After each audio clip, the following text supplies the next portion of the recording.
Hello बच्चों, मेरा नाम है Deepak Chakar and I welcome you to the platform of Adhyayan defence academy. तो पिछले कुछ लेक्चर्स में हमने बात की कुछ पार्ट्स के बारे में ऑफ द इंडियन कॉन्स्टिट्यूशन, और आज हम बात करने वाले हैं part 5 of the Indian constitution. Part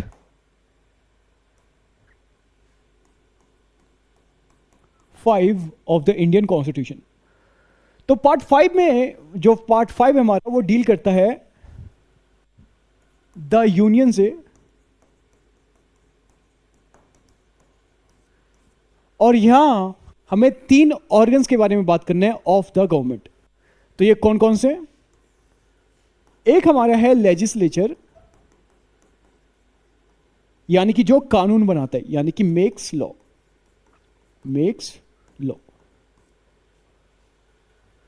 दूसरा हमारे पास है द एग्जीक्यूटिव, जिनका काम है इस लॉ को जो लेजिस्लेचर ने बनाया इसको क्या करना? इंप्लीमेंट करना, इंप्लीमेंट द लॉ। और तीसरा हमारे पास है द जुडिशियरी, द जुडिशियरी। तो इस लेक्चर में हम बात करेंगे लेजिस्लेचर के बारे में, यूनियन लेजिस्लेचर के बारे में, और जो इससे अगला वाला लेक्चर होगा उसमें हम बात करेंगे इसके बारे में, एग्जीक्यूटिव के बारे में।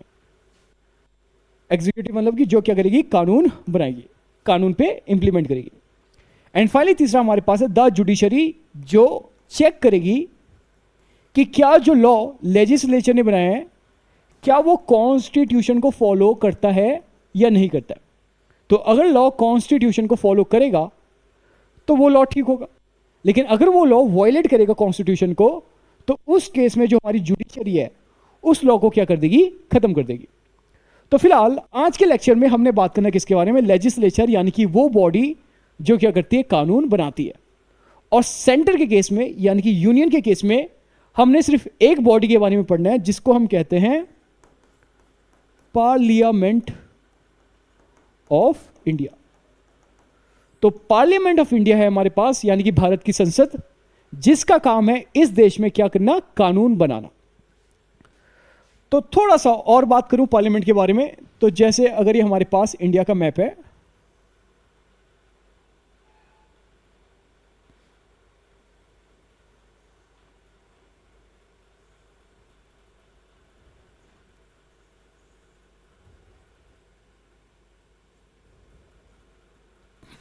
सपोज ये हमारे पास इंडिया का मैप है, तो यहां कहीं हमारे पास हमारे देश की कैपिटल है जो कि है दिल्ली, और इसी कैपिटल में हमारे पास एक बिल्डिंग है, और उस बिल्डिंग को हम कहते हैं पार्लियामेंट, यानी कि संसद। और यही बिल्डिंग है, यही पार्लियामेंट है जहां से इस देश के लिए जो इंपॉर्टेंट लॉज है, यानी कि कानून है, वो बनाए जाते हैं। तो इस पूरे लेक्चर में हमने यही समझना है कि ये पार्लियामेंट असल में है क्या। तो हमें सिंपली इतना तो पता अभी तक कि ये बिल्डिंग है, लेकिन इस बिल्डिंग के अंदर होता क्या है, कानून कैसे बनते हैं, इसके बारे में हमने बात करनी है।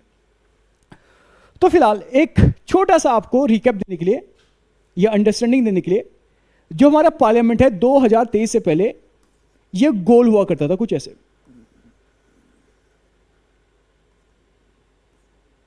ऐसा जो आपने किताबों में देखा भी हुआ पुराने, कुछ इस तरीके से हुआ करता था दिल्ली में। लेकिन फिर 2023 तक हमने एक नई बिल्डिंग बनाई इसी के पास में, जिसका शेप कुछ इस तरीके से, ट्रायंगुलर तरीके से, ऐसे ऐसे। और ये जो हमने नई बिल्डिंग बनाई जिसका शेप कुछ हद तक ट्रायंगुलर है, यहां पर हमारे पास 2 बड़े बड़े हॉल है इसमें, इस बिल्डिंग में। और जो ये बड़े बड़े हॉल हैं, एक हॉल का नाम है लोकसभा और एक हॉल का नाम है राज्यसभा। यानी कि हमारे पार्लियामेंट में 2 बड़े बड़े हॉल है, उसमें से एक हॉल का नाम है लोकसभा और एक हॉल का नाम है राज्यसभा। तो लोकसभा और राज्यसभा होते क्या हैं, वापस बात करते हैं। हमारे पास हमारे कॉन्स्टिट्यूशन में एक आर्टिकल है, आर्टिकल 79, और ये आर्टिकल 79 कहता है कि हमारे देश का पार्लियामेंट वो कैसे बना है, यानी कि composition of parliament. And as पर आर्टिकल 79 ये कहता है कि हमारे देश का पार्लियामेंट कंपोज करता है लोकसभा से, राज्यसभा से and the president of India से। यानी कि ये तीन लोग मिलके या ये तीन बॉडीज मिलके हमारे देश का पार्लियामेंट बनाती है। पार्लियामेंट का काम क्या है? सिंपल सी एक चीज, मेक लॉ, कानून बनाना। तो एक बार यहां देखिए, हम अभी बात कर रहे हैं यूनियन लेजिस्लेचर के बारे में, यानी कि पार्लियामेंट के बारे में।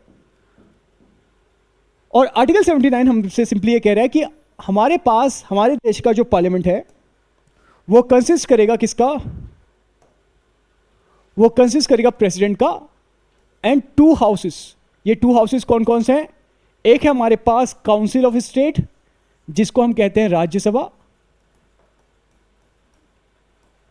और एक है हमारे पास हाउस ऑफ द पीपल, जिसको हम कहते हैं लोकसभा।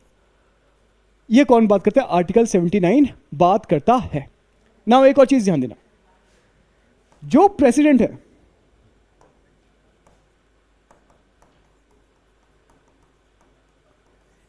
ये प्रेसिडेंट ना तो ये लोकसभा के मेंबर है, ना ये राज्यसभा के मेंबर है, ना ये लोकसभा के मेंबर है, ना ये राज्यसभा के मेंबर है, लेकिन फिर भी ये एक इंटीग्रल पार्ट है किसके? पार्लियामेंट के। और क्यों? आंसर है कि जब भी लोकसभा और राज्यसभा ये किसी बिल को यानी कि किसी प्रस्ताव को लेके आएंगे, तो बाद में जब ये पास कर देगा, लोकसभा पास कर देगा, फिर जाएगा राज्यसभा, राज्यसभा भी पास कर देगा, उसके बाद ये बिल जाएगा किसके पास? प्रेसिडेंट के पास। And without the signature of the president ये जो बिल है ये कभी भी लॉ नहीं बन सकता है।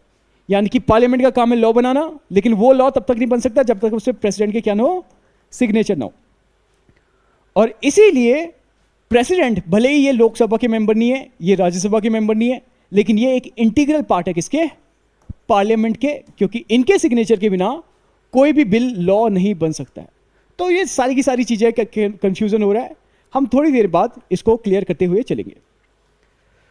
तो फिलहाल थोड़ा आगे चलें, तो ये वो बिल्डिंग है जो हमारी पुरानी पार्लियामेंट हुआ करती थी। ये 2023 से पहले, सितंबर 2023 से पहले ऐसी बिल्डिंग हुआ करती थी। लेकिन बाद में हमने एक नई बिल्डिंग बनाई इसके पास में, जो कि ट्रायंगुलर शेप में है। यहाँ पे एक हमारे पास लोकसभा है, एक हमारे पास है राज्यसभा, और ये जो अब नई बिल्डिंग है ये हमारी क्या है? अब नई पार्लियामेंट है, न्यू पार्लियामेंट ये हमारी है। और यहीं से, इसी बिल्डिंग से हमारे देश के लिए जितने भी लॉज हैं, कानून हैं, वो बनते हैं। तो ये है क्या? इसमें थोड़ी देर में बात करते हैं। एक बार यहां देखते हैं। तो हम बात कर रहे हैं पार्लियामेंट। पार्लियामेंट में हमारे पास दो हाउसेस हैं, एक है लोकसभा और एक है Rajya Sabha. Parliament also consist of president, लेकिन प्रेसिडेंट के बारे में हम बात करेंगे अगले लेक्चर में, जब हम बात करेंगे यूनियन के एग्जीक्यूटिव्स के बारे में, यानी कि जो लोग काम करते हैं। अभी हमें बात करनी सिर्फ और सिर्फ लोकसभा और राज्यसभा के बारे में। तो यहां देखिए, जब हम बात करेंगे लोकसभा के बारे में, तो पहली बात, लोकसभा में कुछ मेंबर्स होंगे, और लोकसभा में टोटल जो नंबर ऑफ मेंबर्स है वो हमारे पास है प्रेजेंटली 543। तो अभी के समय में एज ऑफ 2025 हमारे पास लोकसभा में 543 क्या है? मेंबर्स है। राज्यसभा के बारे में बात करें तो राज्यसभा में जो हमारे पास मेंबर्स हैं वो हमारे पास है 245 मेंबर्स।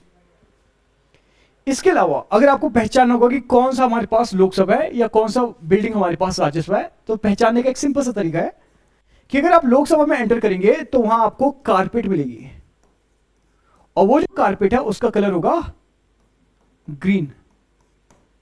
जबकि जब आप राज्यसभा में जाएंगे तो जो आपको कारपेट देखने को मिलेगी वो मिलेगी ऐसी रेड। प्लस यहीं पे हमारे पास इन्हीं कारपेट्स के ऊपर कुछ डिजाइन्स बने हैं। क्या बने? डिजाइन्स, जिनको हम कहते हैं थीम। तो लोकसभा के केस में जो थीम है वो हमें मिलेगा किसका? पीकॉक का, PEACOCK, पीकॉक। जबकि इन केस ऑफ राज्यसभा हमें जो थीम मिलेगा वो मिलेगा किसका? लोटस का। इसके अलावा अगर किसी व्यक्ति को लोकसभा का मेंबर बनना है तो उसके लिए एज चाहिए, और वो एज कितनी होनी चाहिए? मिनिमम 25 ईयर्स होनी चाहिए। जबकि इन केस ऑफ राज्यसभा जो आपको एज चाहिए राज्यसभा का मेंबर बनने के लिए वो आपको चाहिए 30 साल की उम्र। और भी चीजें, जैसे क्या लोकसभा में हमारे पास किसी भी तरीके का रिजर्वेशन है? तो आंसर है हां, हमारे पास लोकसभा में रिजर्वेशन है किसके लिए? एससीज के लिए, एसटीज के लिए, एंड अब वुमेन के लिए भी है, लेकिन अब ये इंप्लीमेंट नहीं हुआ है। लेकिन वुमेन के लिए भी अब क्या हमारे पास रिजर्वेशन है? कितना? 1/3 रिजर्वेशन। बाकी एससीज और एसटीज के लिए जो हमारे पास रिजर्वेशन है वो है बेस्ड ऑन द पॉपुलेशन, यानी कि इनकी पॉपुलेशन जितनी होगी उस रेशियो में हम एससी और एसटी की सीटों को निर्धारित करेंगे। बात करें राज्यसभा की कि क्या राज्यसभा में कोई हमारे पास रिजर्वेशन है? तो आंसर है कि नहीं, राज्यसभा में हमारे पास किसी भी तरीके से कोई भी रिजर्वेशन नहीं है।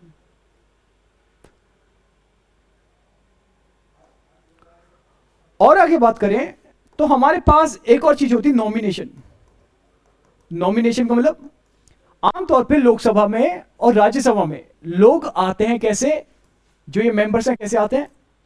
इलेक्ट होके आते हैं, इलेक्ट होके।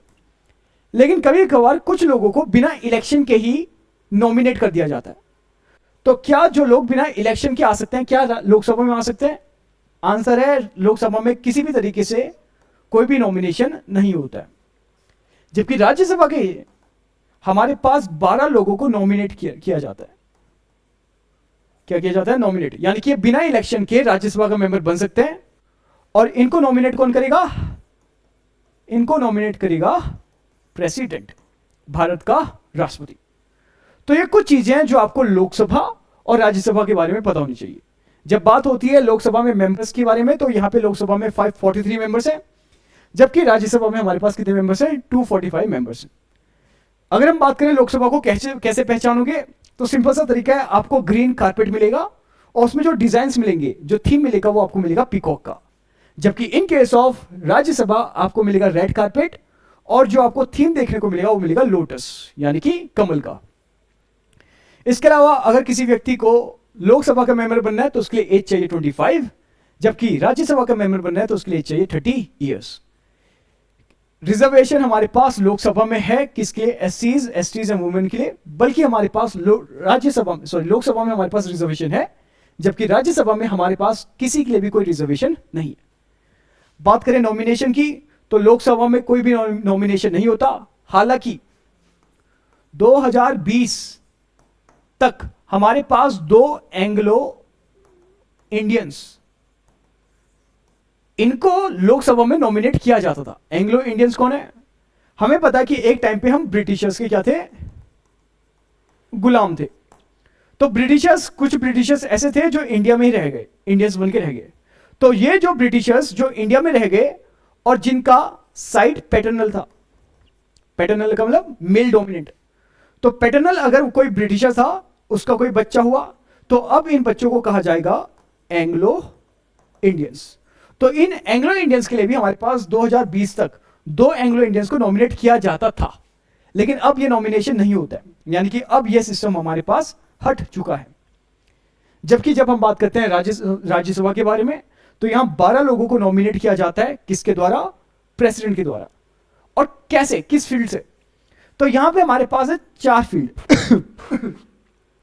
हमारे पास है 4 फील्ड जहां से प्रेसिडेंट इन 12 लोगों को नॉमिनेट करेगा। और ये 4 फील्ड कौन कौन से? ये है लिटरेचर,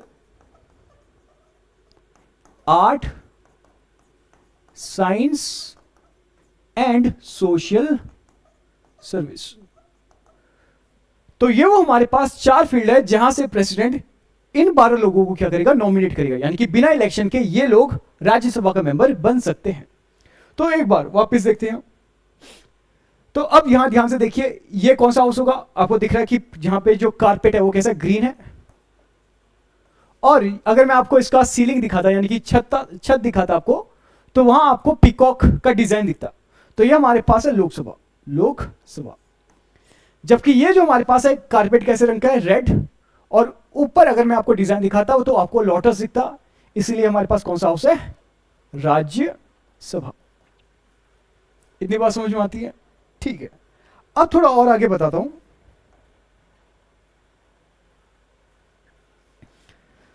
अब हमारे पास एक ग्रुप है, बहुत बड़ा ग्रुप। कितना ग्रुप? एक ग्रुप है जो 543 मेंबर्स का है लोकसभा, एक ग्रुप है जो 245 मेंबर्स का है राज्यसभा। नाउ अगर कोई ग्रुप अच्छे से काम करना चाहता है, या हम चाहते हैं कि कोई ग्रुप अच्छे से काम करे, तो उसके लिए हमें क्या चाहिए? हमें चाहिए कि उस ग्रुप का एक लीडर होना चाहिए। क्या होना चाहिए? लीडर। और इस केस में हम एक लीडर को चुनेंगे जिसको हम कहेंगे प्रिसाइडिंग ऑफिसर। प्रिसाइडिंग ऑफिसर का मतलब हेड। कौन? हेड, जो आगे कुर्सी पे बैठेगा और कुर्सी में बैठ के इस ग्रुप को कंट्रोल करेगा। तो जो ये प्रिसाइडिंग ऑफिसर है, लोकसभा के केस में प्रिसाइडिंग ऑफिसर को कहा जाता है स्पीकर। क्या कहा जाता है? स्पीकर। जबकि जो प्रिसाइडिंग ऑफिसर होगा राज्यसभा के केस में, उसे कहा जाएगा चेयरमैन। क्या कहा जाएगा? चेयरमैन। तो ये हमारे पास स्पीकर है, प्रिसाइडिंग ऑफिसर कहां के? लोकसभा के। और जो प्रिसाइडिंग ऑफिसर होगा राज्यसभा का, उसको हम क्या कहेंगे? चेयरमैन कहेंगे। तो वापस यहां पे आप जो ये व्यक्ति देख रहे हैं, इनका नाम है ओम बिरला। ओम बिरला। और अभी के समय ये हमारे लोकसभा के क्या है? प्रिसाइडिंग ऑफिसर हैं। बल्कि ये है हमारे जगदीप धनखड़,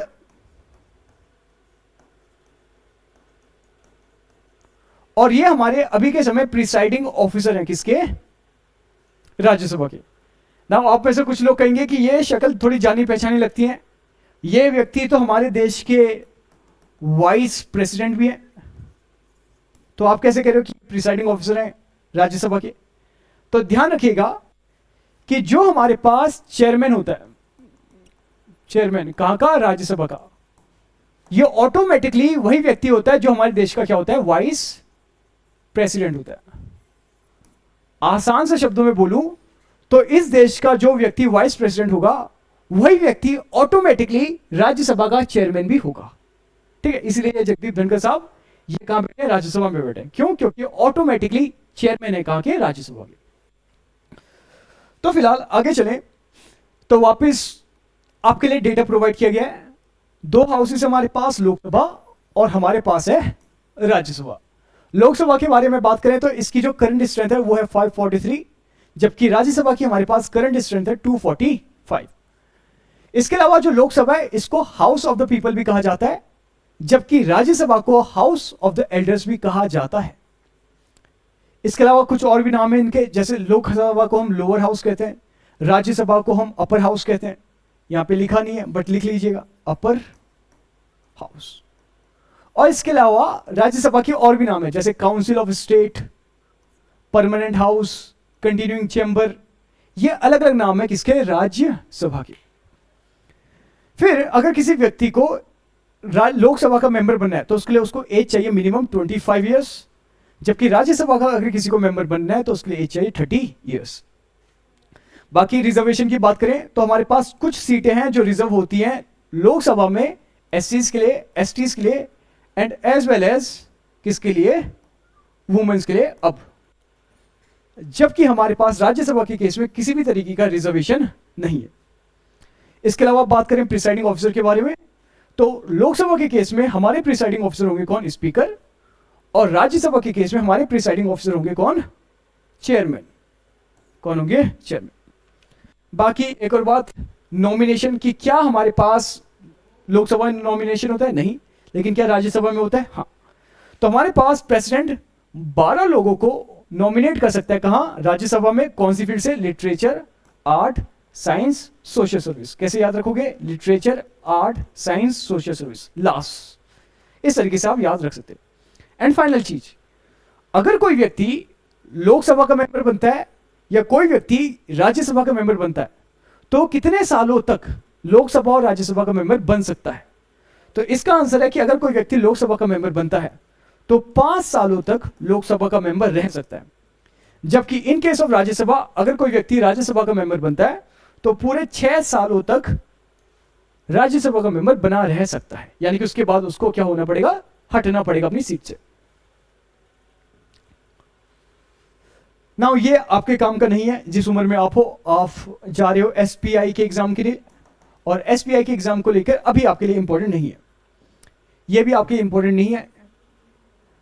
थोड़ी सी बात करनी है हमने प्रिसाइडिंग ऑफिसर्स के बारे में। हमें पता है कि हमारे पास स्पीकर ये प्रिसाइडिंग ऑफिसर है किसके, लोकसभा के बारे में।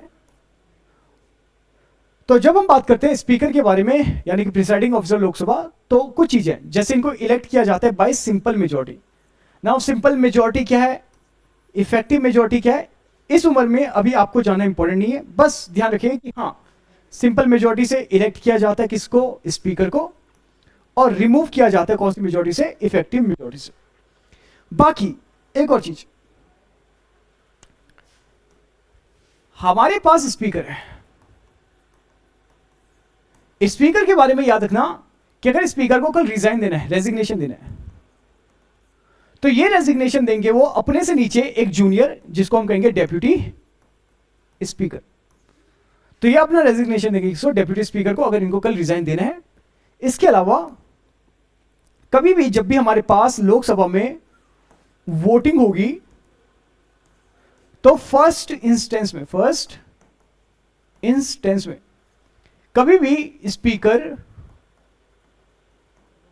वोट नहीं करेंगे, स्पीकर कभी भी पहली बारी में वोटिंग नहीं करेंगे। स्पीकर सिर्फ तभी वोट कर सकता है जब हमारे पास टाई वाली सिचुएशन आ जाए। कौन सी सिचुएशन, टाई। सपोज करो हमारे पास 100 लोग हैं और एक हमारे पास है स्पीकर, तो 100 लोगों ने वोट किया, 50 ने कुछ कहा, 50 ने कुछ कहा, ये टाई वाली सिचुएशन होगी। इस समय स्पीकर वोट नहीं करेगा, यानी कि ये एक व्यक्ति प्लस 1 व्यक्ति ये वोट नहीं करेगा। लेकिन जब हमारे पास टाई हो जाएगा तो अब जो ये 101st व्यक्ति है जो कि है स्पीकर, ये व्यक्ति क्या करेगा, वोट करेगा। तो इस वोट को कहा जाता है कास्टिंग वोट। क्या कहा जाता है, कास्टिंग वोट। तो इस चीज का ध्यान दीजिएगा। तो वापस रेजिग्नेशन देने होगा तो डेप्यूटी स्पीकर को देंगे। इसके अलावा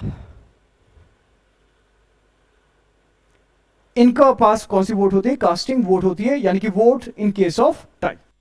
बाकी इसके अलावा कुछ और चीजें मेंशन है, जैसे कि एक जो है ज्वाइंट सिटिंग, ये क्या होती है आपके काम की नहीं है, बट फिलहाल ध्यान दीजिए। हमारे पास कोई बिल है, ये बिल पहले किसी हाउस में आएगा, सपोज करो लोकसभा में आया, लोकसभा में आने के बाद यह जाएगा राज्यसभा में, और राज्यसभा के बाद इसको पास होना चाहिए। लेकिन सपोज करो कि राज्यसभा इसको पास नहीं कर रहा, तो हम कहेंगे कि लोकसभा और राज्यसभा के बीच में बात नहीं बन पा रही है, यानी कि दोनों के बीच में एक सिचुएशन आ गई जिसको हम कहेंगे डेड लॉक। और जब भी ऐसी कंडीशन आएगी डेड लॉक वाली कंडीशन, तो आमतौर पर उस समय हमारे पास होता है ज्वाइंट सिटिंग। और ज्वाइंट सिटिंग के बारे में मेंशन है आर्टिकल 108 में, यानी कि फिर लोकसभा और राज्यसभा जो अभी तक अलग अलग हॉल में बैठे थे, अब ये दोनों के दोनों मिलके एक बड़े से हॉल में बैठेंगे, और वो हॉल आमतौर पे कौन होता है, लोकसभा, क्योंकि लोकसभा का एरिया बड़ा है, वहां पे ज्यादा लोग बैठ सकते हैं। तो इसीलिए अब जितने भी राज्यसभा के मेंबर है वो जाएंगे कहां, लोकसभा में बैठेंगे, और वो जो जब हमारे पास लोकसभा और राज्यसभा के लोग एक साथ आके बैठेंगे उसको हम कहेंगे ज्वाइंट सिटिंग। बाकी एक और चीज हमारे पास मनी बिल, जिसके बारे में आर्टिकल 110 में मेंशन है। कोई भी बिल जिसका रिलेशन मनी को लेके है, पैसों को लेके, उसको हम कहेंगे मनी बिल। तो स्पीकर जो है ये डिसाइड करता है कि क्या कोई बिल मनी बिल है या नहीं है। कौन डिसाइड करेगा, स्पीकर। तो आपको स्पीकर के बारे में बस इतना पता होना चाहिए कि इलेक्ट होते हैं कौन से मेजॉरिटी से, सिंपल, और रिमूव होते हैं कौन सी मेजॉरिटी, इफेक्टिव मेजॉरिटी। वैसे मुझे लगता नहीं कि आपसे एसपीआई ये पूछने वाला है, बट फिर भी थोड़े बहुत आपको याद रखना है।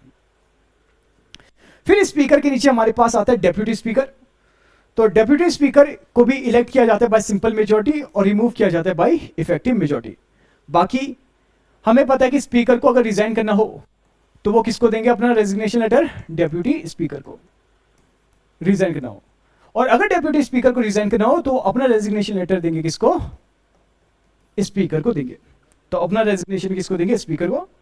बाकी डेप्यूटी स्पीकर का सिर्फ एक काम है, और वो क्या है कि कल अगर स्पीकर अब्सेंट हो जाते हैं तो उनकी अब्सेंटी में जो प्रिसाइडिंग ऑफिसर बनेगा कुछ टाइम के लिए, वो कौन है? डेप्यूटी स्पीकर है। यानी कि in absence of speaker presides over the लोक सभा।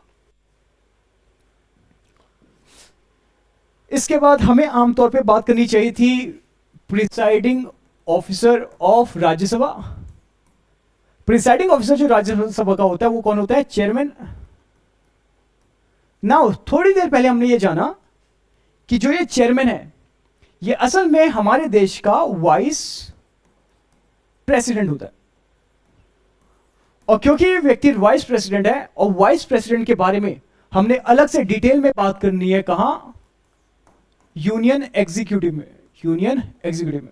तो इसीलिए अभी हम इनको यहां पे छोड़ देंगे, हम आएंगे अगले व्यक्ति पे जो कि हमारे पास है डेप्यूटी चेयरमैन।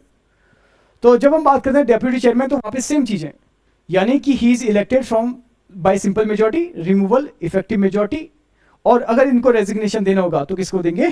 चेयरमैन को देंगे। कौन? डेप्यूटी चेयरमैन की हम बात करें। चेयरमैन के बारे में अभी हमने बात नहीं की क्योंकि चेयरमैन ही वाइस प्रेसिडेंट है और वाइस प्रेसिडेंट के बारे में हमने बात करनी है कहां? यूनियन एग्जीक्यूटिव में।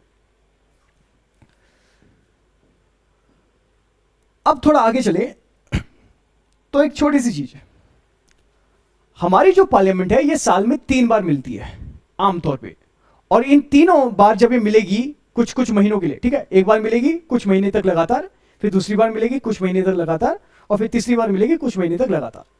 तो जब ये मिलते हैं साल में 3 बार कुछ महीनों तक के लिए, आमतौर पर 1 से 2 महीने, तो इसको हम कहते हैं सेशन। क्या कहते हैं? सेशंस। और ये सेशन हमारे पास साल में कितनी बार होते हैं? 3 बार। एक हमारे पास होता है बजट सेशन, जब ये फरवरी से मई के बीच में मिलते हैं। फिर हमारे पास आता है मॉनसून सेशन, जो कि आमतौर पे जुलाई से लेकर सितंबर के बीच में होता है। एंड फिर हमारे पास आता है विंटर सेशन, जो कि ये नवंबर से लेकर दिसंबर के बीच में मिलते हैं। अब एक और चीज है हमारे पास जो हमारे कॉन्स्टिट्यूशन में मेंशन है कि 2 कॉन्जिक्यूटिव सेशंस के बीच में जो मैक्सिमम गैप है, मैक्सिमम गैप, ये 6 महीने से ज्यादा नहीं होना चाहिए। There should be not a gap of more than 6 months between 2 consecutive sessions. तो इस चीज का भी आप ध्यान दीजिएगा, ठीक है। तो आमतौर पे इन सेशंस में क्या होता है, ये वो असल में सेशंस हैं जहां पे पार्लियामेंट ये मिलेगी और मिलके ये क्या बनाएगी? लॉ बनाएगी, ठीक है। तो आमतौर पे इन्हीं सेशंस के अंदर हमारे पास क्या बनते हैं? लॉज बनते हैं। बाकी ये आपके काम का अभी नहीं है, ये एनडीए वालों के लिए, आपके लिए नहीं है। एक ये छोटी सी चीज है, और ये शब्द कुर्रम, QUORUM, कुर्रम होता क्या है? जैसे सपोज कीजिए आपकी क्लास है, आपके क्लास में मानो बात 50 बच्चे, 50 स्टूडेंट्स। नाउ एक दिन आपकी क्लास में 50 के में से खाली 4 बच्चे प्रेजेंट होते हैं, 4 स्टूडेंट्स प्रेजेंट होते हैं। तो मुझे बताइए कि क्या मैं आपकी क्लास लूंगा या मैं कहूंगा कि नहीं आज छोड़ देते हैं, बच्चे कम है, अगले दिन हम क्लास को कंटिन्यू करेंगे। आमतौर पे हम क्या करेंगे? सेकंड ऑप्शन, यानी कि हम कहेंगे कि हम अगले दिन इसको कंटिन्यू करेंगे। इसी तरीके से हमारे पास पार्लियामेंट में भी होता है। पार्लियामेंट में हमारे पास लोकसभा में कितने मेंबर हैं? 543 मेंबर्स हैं। तो हमें 543 मेंबर्स में से मिनिमम अटेंडेंस चाहिए, मिनिमम अटेंडेंस चाहिए, ताकि हम पार्लियामेंट की जो प्रोसीडिंग है, कानून बनाना, बिल बनाना, लॉ बनाना, इसको भी इनिशिएट कर सकें या कुछ काम कर सकें उस पर। तो इस पे काम करने के लिए भी हमें एक मिनिमम अटेंडेंस चाहिए, और मिनिमम अटेंडेंस कितनी है? 10% ऑफ द हाउस की स्ट्रेंथ। यानी कि अगर हमारे पास 543 मेंबर्स हैं, कहां? लोकसभा में, तो हमें इसका 10% चाहिए, जो कि करीब करीब कितना आएगा? 55 के आसपास आएगा। यानी कि कम से कम 55 लोग प्रेजेंट होने चाहिए, कहां? लोकसभा में, ताकि हम लोकसभा की प्रोसीडिंग्स को स्टार्ट कर सकें। इसी तरीके से राज्यसभा, राज्यसभा में 245 मेंबर्स है, इसका 10% निकालेंगे तो आएगा ये करीब करीब 25। यानी कि राज्यसभा में भी कम से कम 25 मेंबर्स होने चाहिए प्रेजेंट, ताकि हम वहां पे पार्लियामेंट की प्रोसीडिंग्स को, बिल बनाना या कुछ और करना, उसको क्या कर सके, स्टार्ट कर सके। तो ये हमारे पास होता है कुर्रम। कुर्रम यानी कि minimum number of members required for transaction to transact the business of the house. And ये कितनी है, 1/10 यानी कि 10% of the house strength including the presiding officer. बाकी ये वापस आपके काम का नहीं है, ये भी नहीं है, ये भी नहीं है, और इसको लिखना भी मत, ठीक है। ये एनडीए वालों के लिए, आपके लिए नहीं है। बिल्स के बारे में आपको कुछ खास जानना नहीं है, आपको बस इतना पता होना चाहिए कि मनी बिल का आर्टिकल कौन सा है। मनी बिल का आर्टिकल है 110। तो बस आपको कॉपी में इतना लिखना है, बाकी ये लिखने की आपको आवश्यकता नहीं है। बस आपको मनी बिल के बारे में पता होना चाहिए। एक छोटा सा शब्द है बजट, जो आप हमेशा सुनते होंगे कि बजट बजट बजट आने वाला है। ये बजट होता क्या है? तो देखिए, हमारे कॉन्स्टिट्यूशन में एक है आर्टिकल 112, और आर्टिकल 112 यानी कि 112 में मेंशन है एनुअल फाइनेंशियल स्टेटमेंट। ये लिखा है एनुअल फाइनेंशियल स्टेटमेंट, जिसका अपने आप में मतलब होता है बजट। बजट, लेकिन ये बजट शब्द लिखा नहीं है। बजट के बदले क्या लिखा है, एनुअल फाइनेंशियल स्टेटमेंट। यानी कि the word budget it has nowhere been mentioned in the constitution, बल्कि क्या मेंशन है, एनुअल फाइनेंशियल स्टेटमेंट। बट वापस क्वेश्चन, बजट होता क्या है? तो ध्यान दीजिएगा, हमारे पास सरकार है, गवर्नमेंट। इस गवर्नमेंट को बहुत सारे डेवलपमेंट वाले काम करने हैं,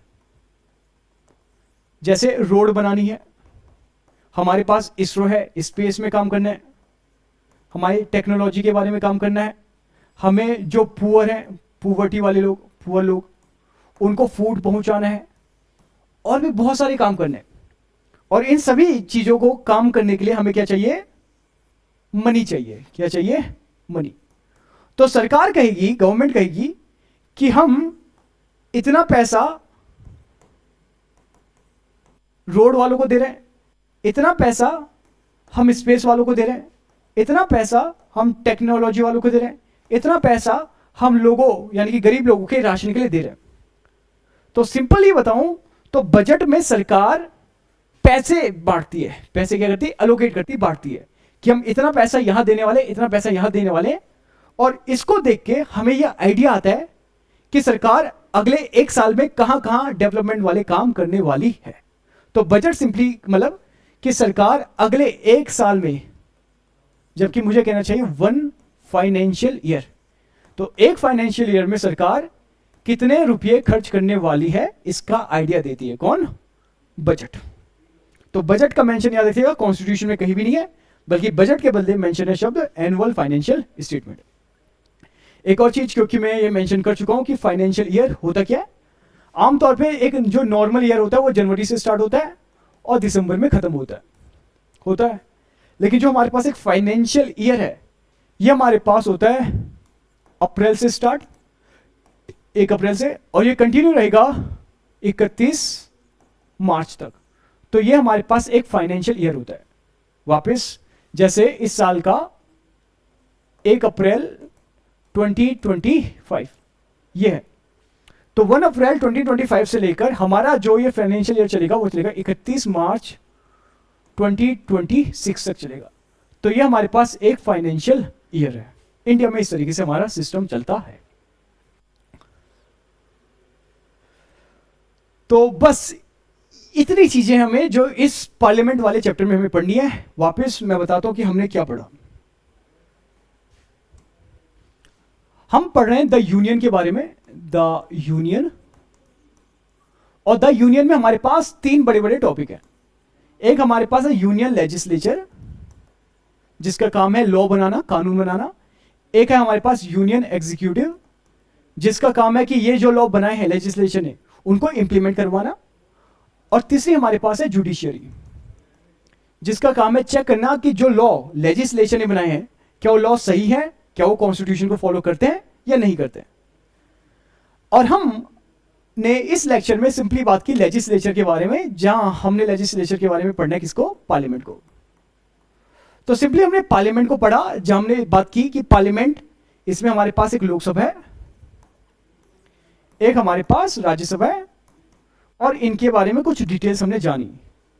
इसके अलावा हमने ये भी जाना कि आर्टिकल 79 के तहत ये है कि हमारी जो पार्लियामेंट है कंसिस्ट करती है लोकसभा, राज्यसभा प्लस एक और व्यक्ति जिनका नाम है प्रेसिडेंट। और प्रेसिडेंट इसीलिए क्योंकि प्रेसिडेंट ये पार्लियामेंट में कभी नहीं बैठते, लेकिन फिर भी जब भी ये बिल पास होगा, लोकसभा से बिल पास होगा, राज्यसभा के पास जाएगा और फिर ये राज्यसभा से पास होगा, तो उसके बाद इस बिल को प्रेसिडेंट का सिग्नेचर चाहिए ही चाहिए, क्योंकि बिना प्रेसिडेंट के सिग्नेचर के कोई भी बिल लॉ नहीं बन सकता है। ठीक, तो इतनी बातें हमने की पार्लियामेंट के बारे में। इसके अलावा पार्लियामेंट के बारे में कुछ छोटी मोटी हमने और बातें की, कुछ ऐसी चीजें थी जो हमें यहां नहीं पढ़नी है, तो उस चीजों का ध्यान देना जो मैंने आपके लिए काटे कि आपको वो चीजें अपने नोट्स में मेंशन नहीं करनी है, क्योंकि आमतौर पे उन नोट्स का मेन फोकस एनडीए के स्टूडेंट्स के लिए, आपके लिए नहीं है। तो मैं उम्मीद करता हूं कि आपको इस लेक्चर में कुछ समझ में आया होगा। अगर आप में कोई डाउट्स हो तो आप हमसे पूछ सकते हैं। हमारे कॉन्टेक्ट डिटेल्स आपको एप्लीकेशन की साइट पे मिल जाएंगे। मिलते हैं आपसे अगले लेक्चर में, जहां हम बात करेंगे यूनियन एग्जीक्यूटिव के बारे में, जहां हमने बात करनी है किसके बारे में, प्रेसिडेंट, वाइस प्रेसिडेंट,